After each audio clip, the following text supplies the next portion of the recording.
one, perms and coms.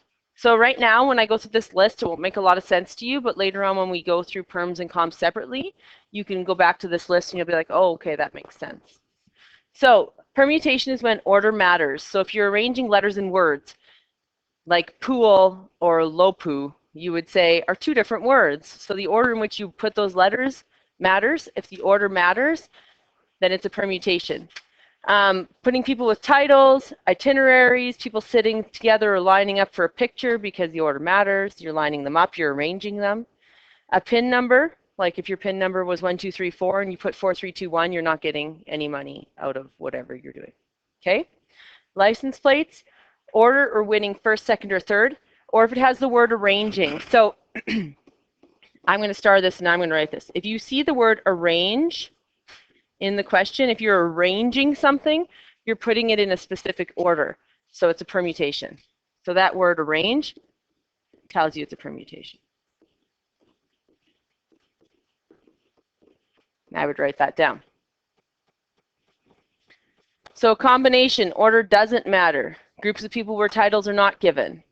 Card hands, handshakes, pizza toppings. Although you know, if you're a good cook, you know otherwise that if you had a cheese, then the crust, it would be ridiculous, but it's still a pizza, so they consider it a combination. Joining dots to form figures and diagonals. So, lesson 1, permutations. If you're going to print the notes, you're still going to have to be able to fill them in, so make sure you're writing something down because you're going to have to fill these spots in. Fundamental counting principle.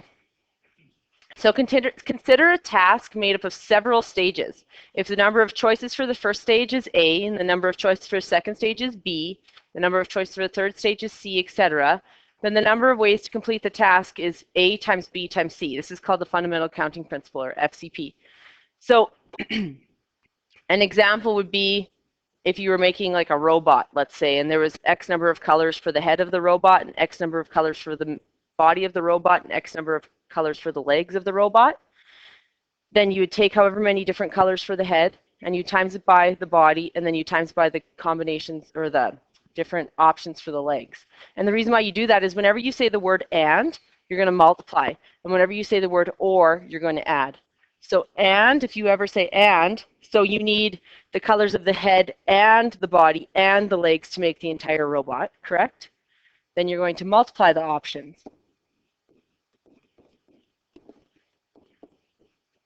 And then if you use the word or, so when you have separate cases, you're going to add.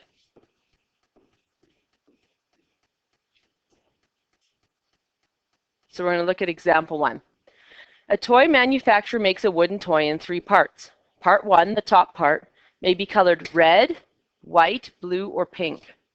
Red, white, blue, or pink. The middle part, part 2, can be colored orange, purple, or black. And the bottom part may be yellow or green. Now you need all 3 of those parts to make the entire wooden toy, correct? So you need part 1, and you're going to need part 2, and you're going to need part 3. So that's why we're going to multiply them. But we can determine how many different colored toys we can produce using a tree diagram. Now tree diagrams work if there's a small amount of options, but if you had like 100 options for part 1, it's going to be ridiculous, and then you'll see why in a second. So, tree diagram. The way you do a tree diagram, people think that you do a tree diagram down like this. That's not how you do it. I know that would look more like a tree. That's not how you do it. So you do part 1 first up here. So I always label it part 1. And then over here I'm going to have part 2. You always draw it along the top. And then part 3.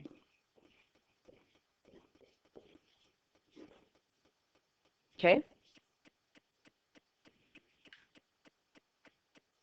So for part 1, we have the options red, white, blue, or pink. And you're going to leave spaces in between each because you're going to have little like branches off of each one. So if you don't leave spaces, you're going to be squished and it's not going to work. So I'm going to put red here because that's my one option. And then white. I'm going to leave a space, put white, leave a space, put blue, and then leave a space and put pink. So those are the options for the top part: red, white, blue, pink. Now, if the top part was red, I would have orange, purple, or black for the middle part options, correct? So I'm going to take and put 3 branches off of here. And I'm going to leave spaces between those branches because each of those is going to get a branch for part 3.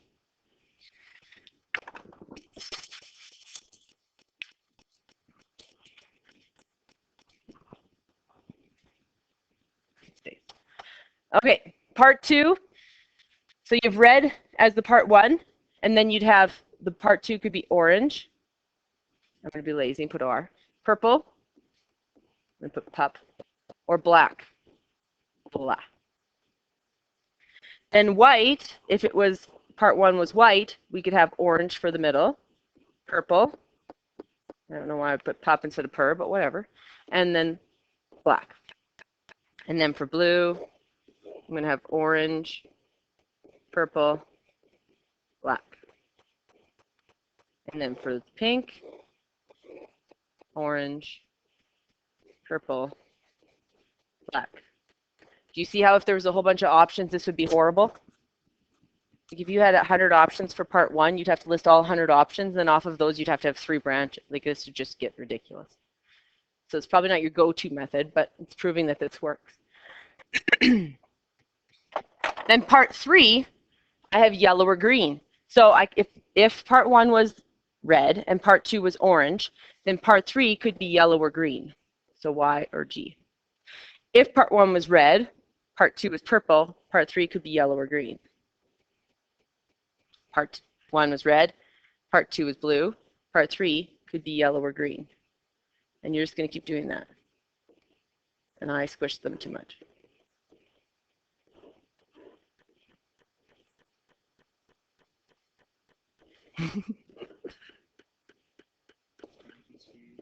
Yeah. Plus, I did a bad job of drawing this.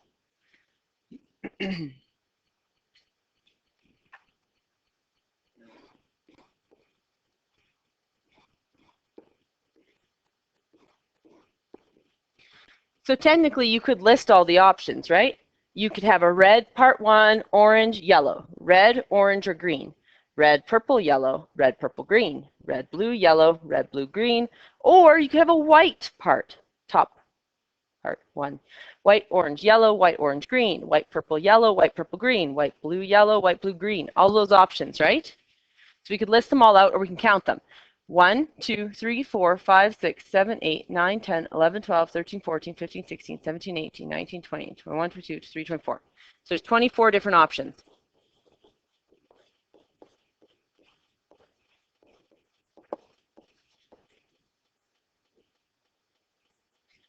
And that would be how you'd show it during the tree diagram, right?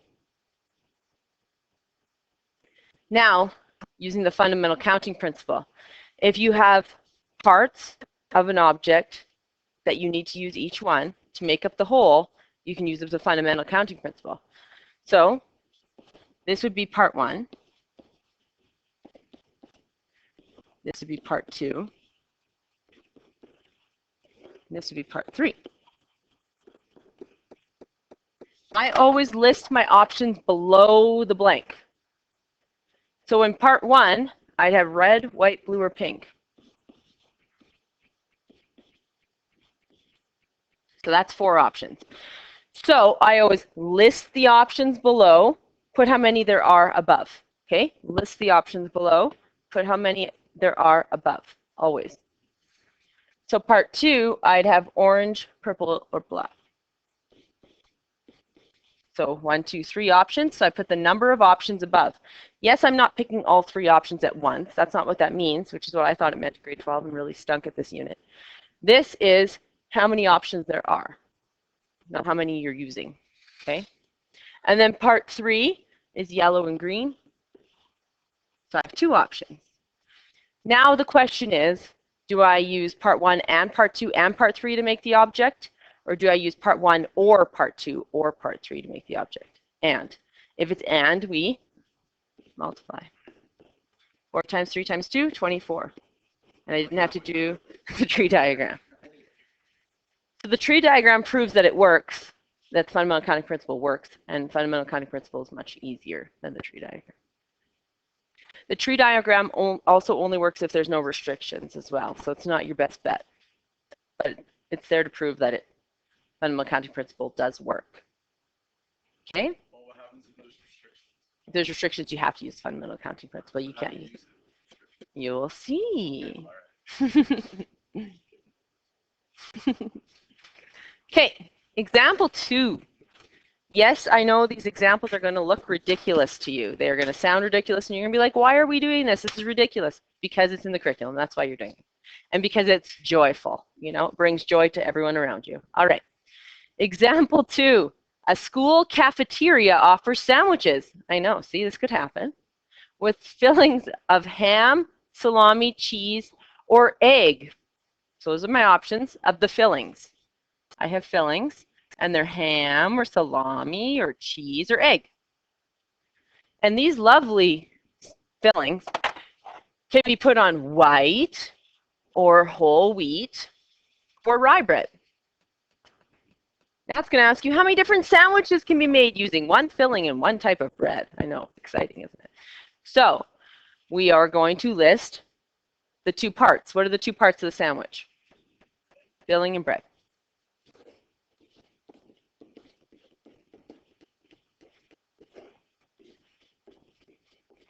Do we need the filling and the bread to make the sandwich, or the filling or the bread to make the sandwich?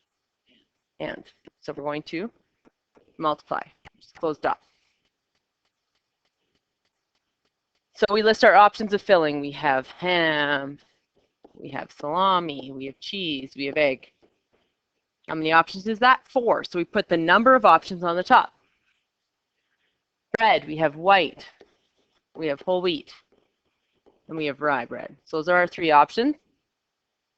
So we put a 3 on the top. So we have 12 different sandwiches.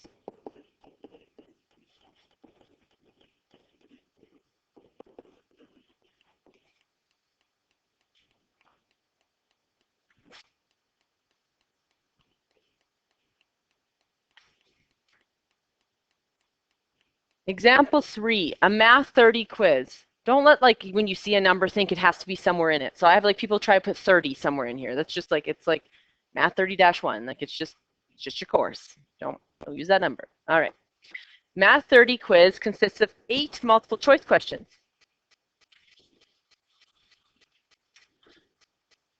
Eight multiple choice questions. So how many different questions do we have? 8. How many different blanks are we going to have? 8. Because we're going to have question 1, question 2, 3, 4, 5, 6, 7, 8. Those are my questions. Each question has 4 choices, A, B, C, or D. How many different answers are possible? Sometimes they'll restrict you, which later on when we do restrictions, they'll restrict you. And they'll say the first one option has to be an A. Well, then if the first question had to have an answer of A, you'd have an A here and you'd have 1 option, right? That would be how you'd restrict it. There's no restrictions on this one. It's just every single question has the chance of having A, B, C, or D. A, B, C, D. Those are all my options, right? This is going to have the same thing, A, B, C, or D, because we list our options below. How many options is that? 4. This is going to be 4. How much is this going to have? 4, then 4, then 4, then 4, then 4, then 4. Because there's no restrictions on it, right? Now we have to ask ourselves, multiply or add? So, do I need question 1 and 2 and 3 and 4 and 5 and 6, 7 and 8 and 9? Not 9, that doesn't make sense. Or do I need 1 or 2 or 3? Like you have options to pick 1, or you can do 2 questions, or you can do 3 of the test. Does anyone ever get that option? No. So it's multiplying. Now you may say, I have a really good chance of guessing the answer key because it's only 8 questions. Like, how hard is that? Well, I can write this, I can go 4 times 4 times 4 times 4, 8 times. Or how else could I write that? Yeah. 4 to the power of 8. So type 4 to the power of 8 in your calculator. What do you get? 65,536. So of an 8 question, 4 option test, there are 65,536 different answer keys that you could make.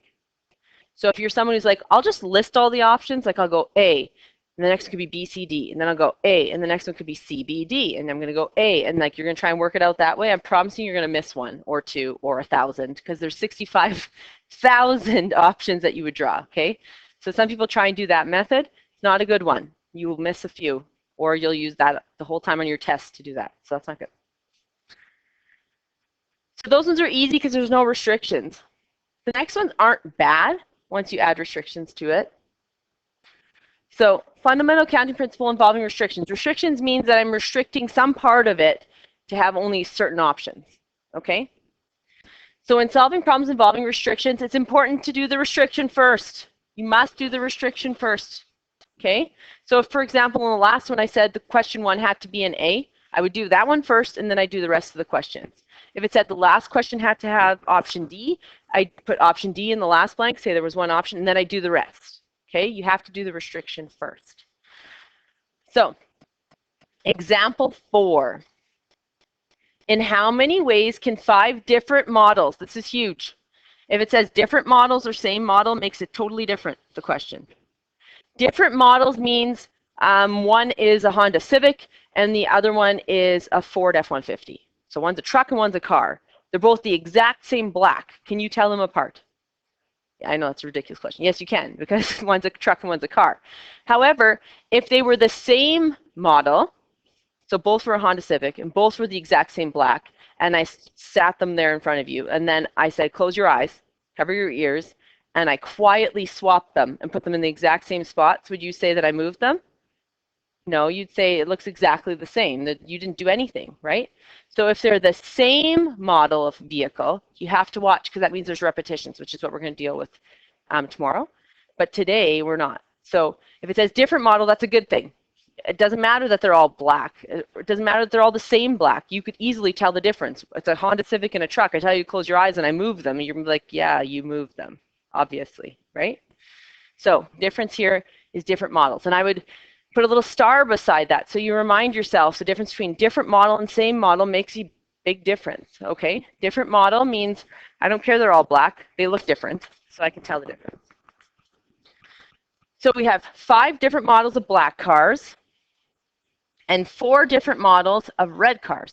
So we have 5 black cars, 4 red cars, but they're all different models so you can tell the difference between them, right? They're very different. Park next to each other in a parking garage. If a black car has to be first, so this is the restriction, black car first, red car last. How many different ways can we do this? So there's 9 total, 9 cars, so I'm going to draw 9 spots because I have 9 cars.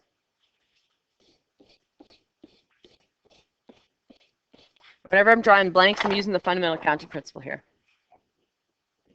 I must do my restrictions first. So black car first. Red car last. And then I'm not going to put anything under the rest of the blanks because there's no restrictions on that. They could be red or black, right? This is where I lose people right off the bat. So remember I told you, you state above the line the number of options possible, not how many cars you picked. Some people will say, well, I have 1 black car here, so I'm going to put 1. Yes, you have 1 black car there, but how many different options of black cars could you put in that spot? 5. So I actually have 5 options here. I could put any of those 5 black cars there, correct? Now I leave 1 there. I don't leave 5 there. That was what I did not get in high school. I'd be like, there's 5 there. You just told me there's 5 there. No, there's 5 options there, but I park 1 car in that spot. Okay, so now we're down to 8 cars total. We agree? All right. Now, red car has to be last. How many options do I have? 4. Now, how many red cars did I actually park there, though? 1. So now I have 2 cars parked, and I have how many left? How many total were there? 9. I parked 2. How many do I have left? 7. So now there's no restrictions on the middle, right? So I have how many options for this blank? 7. Now I park a car there. How many options do I have for this one? 6. I park a car there. 5. I park a car there. 4. I park a car there. 3. Park a car there. 2. Park a car there, and the last car gets put in that spot. Okay? So the top is how many options, not how many you physically parked in that spot. It doesn't even make sense. I parked 5 cars in one stall. Did you stack them? Like, no. This is a stall that you're parking a car in. Okay? Top is the number of options you have. Now, I'm going to park this car and, so I'm going to multiply them. Now, we can go 5 times 7 times 6 times 5 times 4 times 3 times 1 times 4, which works, but is ridiculous. So there's got to be a better way. Well, what I'm going to do is I'm going to go 5 times 4 is how much? 20. So I'm going to go equals 20 times. Now, if I can take a number and I can multiply from that number all the way down to 1 consecutive numbers, I can use a factorial symbol. So what does that mean? I can go, if I go 7 times 6 times 5 times 4 times 3 times 2 times 1, all the way down to 1, I can write that as 7 factorial, and I'll explain. So 7 factorial, and I'll show you where that is in a second. So if I had 10 times 9 times 8 times 7 times 6 times 5 times 4 times 3 times 2 times 1, that would be 10 factorial. Okay, I don't have to go 10 times 9 times 8 times 7 times 6 times 5. I can just go 10 with the factorial symbol, and it will multiply 10 to 1. Okay, does that make sense? All right, so where is that lovely little ditty? Well, you're going to go 20 times, so everyone's doing this in their calculator because you're going to learn how to do it in your calculator. If you don't have a calculator, put your hand up and I'll let you borrow mine for today.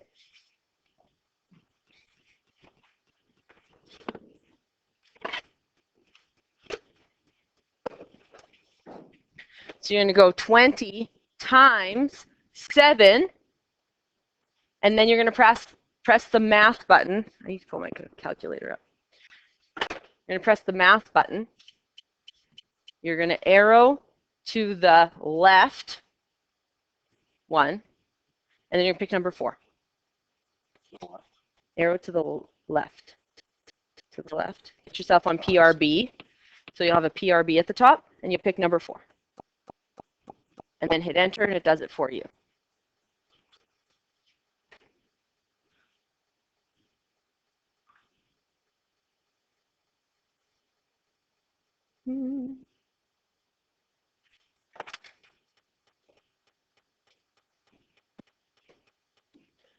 You would go 20 times 4. Nope, it was not 4. It was 7. 7, math, left arrow over to probability. You could go 4 to the right and pick number 4. So it's 100,800.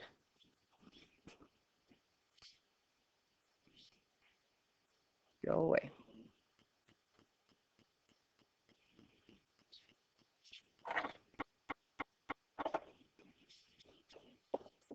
Yep. Okay, this is where it gets tricky. And this is not in 30-2, it's only in 30-1 because it's tricky.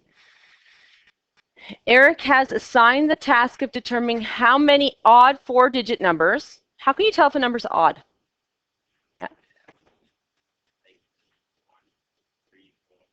It ends in an odd number. So if I said to you 25, you tell me it's odd. If I say 26, you tell me it's. If I say 22, you tell me it's. If I say 27, you tell me it's. Did I change the first digit at all? No, I kept it as a 2. The only thing I changed was the back number. I changed the back digit to be odd. So that's how we tell. The last digit has to be odd if it's an odd number. Okay? So because it says odd, we know last digit odd.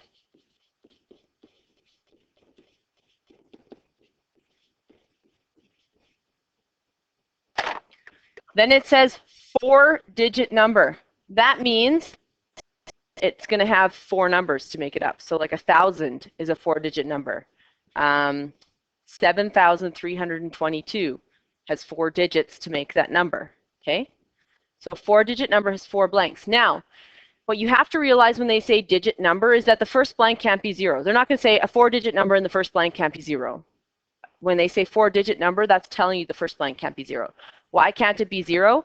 Because if I said, I owe you a 4-digit number amount of money, which is ridiculous, but say I owe you a 4-digit number amount of money, and I say, okay, I'm going to pay you 0327. You're going to be like, that is $327. That zero is stupid, and that is not a 4-digit number. Thank you, Lepp. You're paying me 4 digits. So pay me 1,000 or 3,000 or 9,000, right?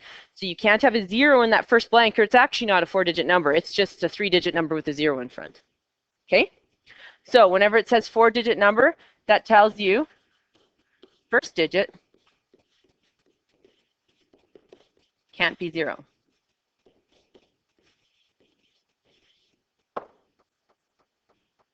So he has been told the numbers such as 5,267 is a 4-digit number, whereas 0267 is classified as a 3-digit number. They'll never tell you this on the diploma.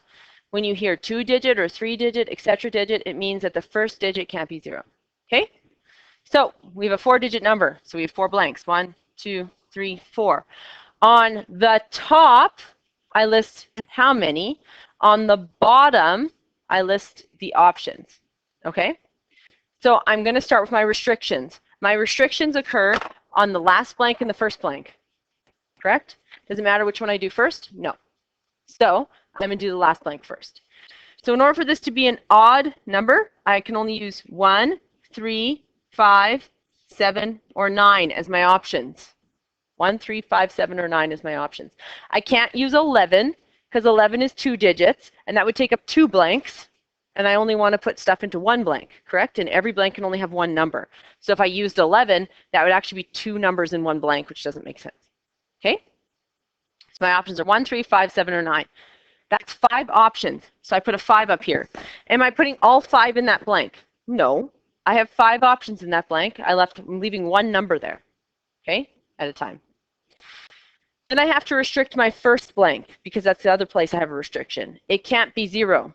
So I have 1, 2, 3, 4, 5, 6, 7, 8, 9. I have all those options. So that's 9 options. So I have 9 options for this blank. It doesn't say that the numbers can't repeat. If it says they can't repeat, we have to do something different. But because it doesn't say they can't repeat, I can use all the blanks could have a 1 in it, and that would be fine. Okay? Now the middle ones don't have any restrictions, so I can have the numbers 0 to 9 there. So I have all the options of 0 to 9 in both of these blanks. 0 to 9 are actually 10 options. 0, 1, 2, 3, 4, 5, 6, 7, 8, 9. So when I have the numbers 0 to 9, all the options available, I actually have 10. Now I need this number and to get my 4-digit number. So 9 times 5 times 10 times 10 is 4,500. So in this world, there's actually 4,500 different 4-digit odd numbers. Okay? Now here we tweak it a little bit. B. Eric has now been assigned the task of determining how many odd 4-digit numbers there are with having no repeating digits. Okay? So we put our 4 digits.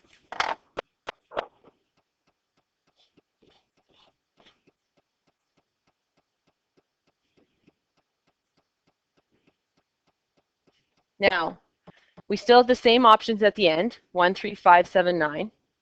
So you have to do our restrictions first.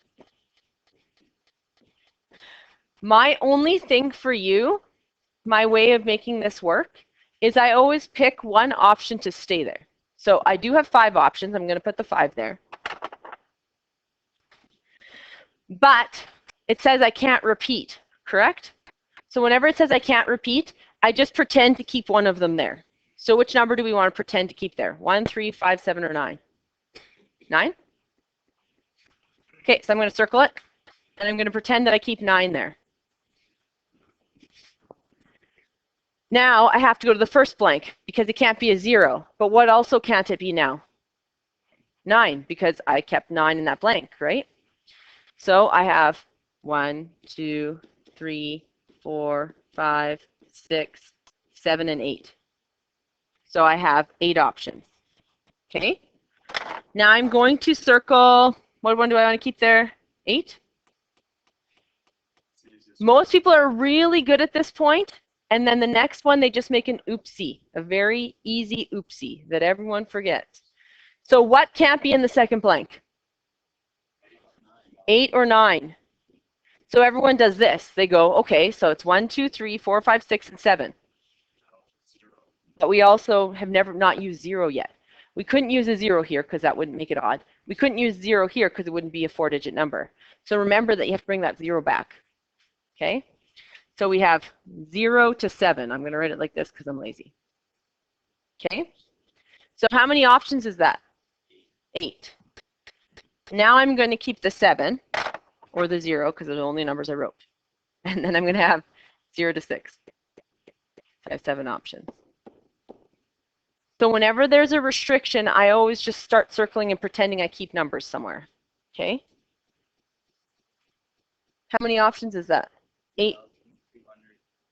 2,240. Significantly less.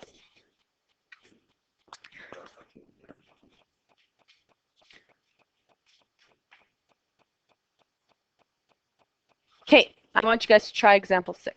Oh my goodness. There's a catch on this one. There's a catch. It says, followed by any 2 letters which are not repeated. Only these 2 letters are not repeated. It doesn't matter about the letter at the beginning. Just these 2 letters aren't repeated. Okay? Try it out. See how you do.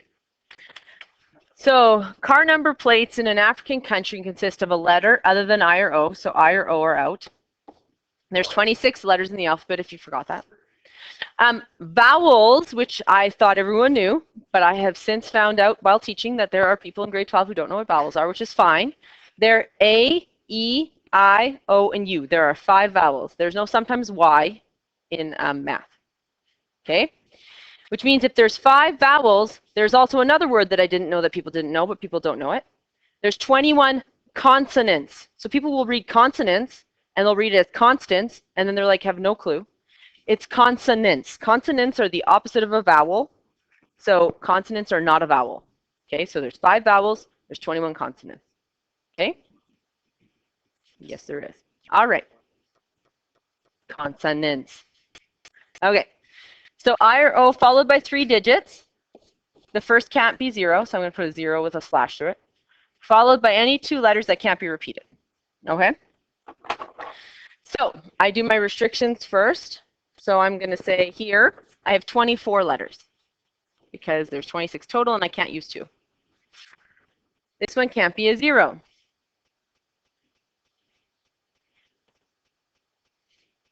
Does it say that the numbers can't be repeated? No, it just says the first one can't be 0. So these could be 10 and 10. Does that have the option 0 to 9 there?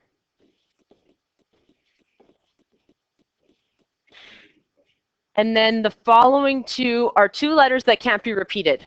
So the first one I have the options A to Z. So 26. Then they can't be repeated, so I'm going to pretend I keep a Z. So I have A to Y. So 25.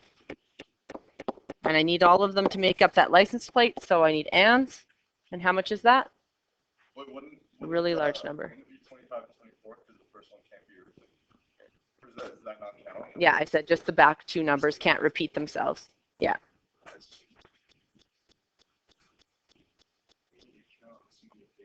So it's 24 times 9 times 10 times 10 times 26 times 25. Yeah, 14,040,000. Wow, that's a large number.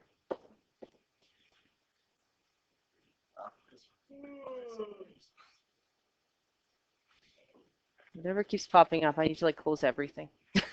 Okay, example 7.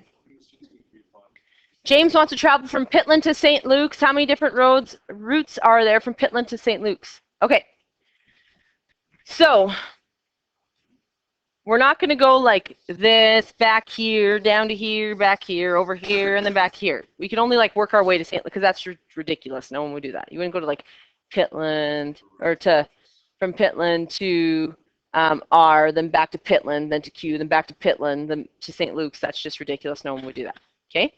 So we're just figuring out how many ways. If you get something like this, you could literally just count it. You could go 1, And then you go here to Q, then to S, through 2, then to Q, then to S, then 3, then to Q, then to S, then 4, Q, then to S, then 5, Q, then to S, then 6. And that would count this whole top, correct? Or we can use the fundamental counting principle. How many parts do we have from P to Q? How many parts do we have from Q to S? Do we need the parts from P to Q and Q to S, or can we go from P to Q or Q to S and still get there? Or and. And, because you need this route and this route to get to S, correct? Or would mean you could go to here and somehow miraculously you'd be like lifted to S, which isn't possible. So we multiply them. So we get 2 times 3, which is 6, which I showed you by counting them. So there's 6 ways to go from P to S through Q. Now P to S through R, there's 3. There's 1. 3 times 1 is 3. Now we ask ourselves the ultimate question. Do we add 6 times 3, or do we multiply? Or do we add 6 plus 3? Or do we multiply 6 times 3? Why would we add? Right. You're going to either take the path through Q, or you're going to take the path through R, correct? So you're going to add them. It's very important that add and do not go together. It's add, multiply, and, or. Brain stopped for a second there. So there's 9 roots. Okay?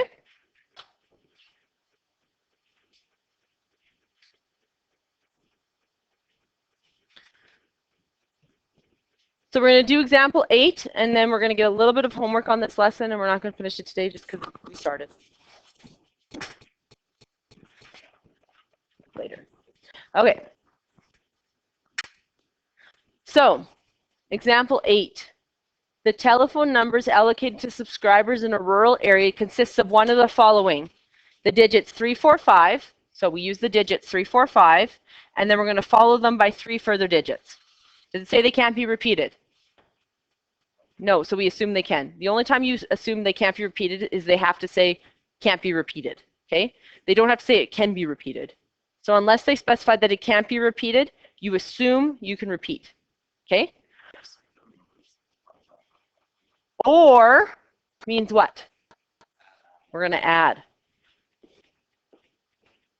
So we're going to take, whenever we have cases, so we have this case or we have this case. Whenever we have a case or a case, we add our cases together, okay?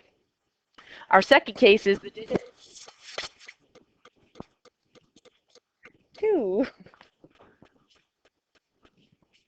The digit 2, followed by one of the digits 1 to 5, followed by any 3 further digits. Okay?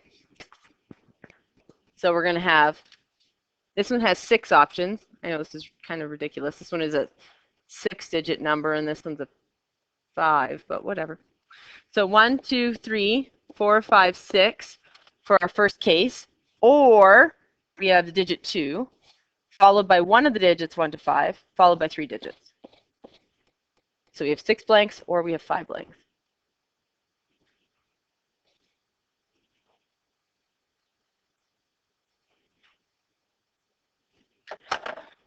So our restrictions on the first one is this has to be a 3, this has to be a 4, this has to be a 5. Remember, we list the options below, we put above how many options there are. Okay, so some people put 3, 4, 5 up here. No. Bottom, you list your options. The top, you say how many there are. So I have a 3 here, which means I have 1 option. I have a 4 here, which means I have 1 option. I have a 5 here, which means I have 1 option. Then any 3 further digits, so 0 to 9 for the rest.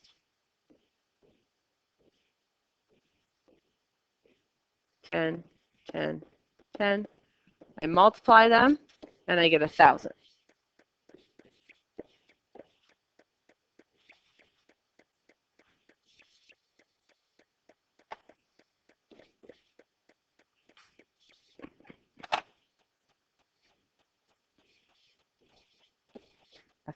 Plus the digit 2,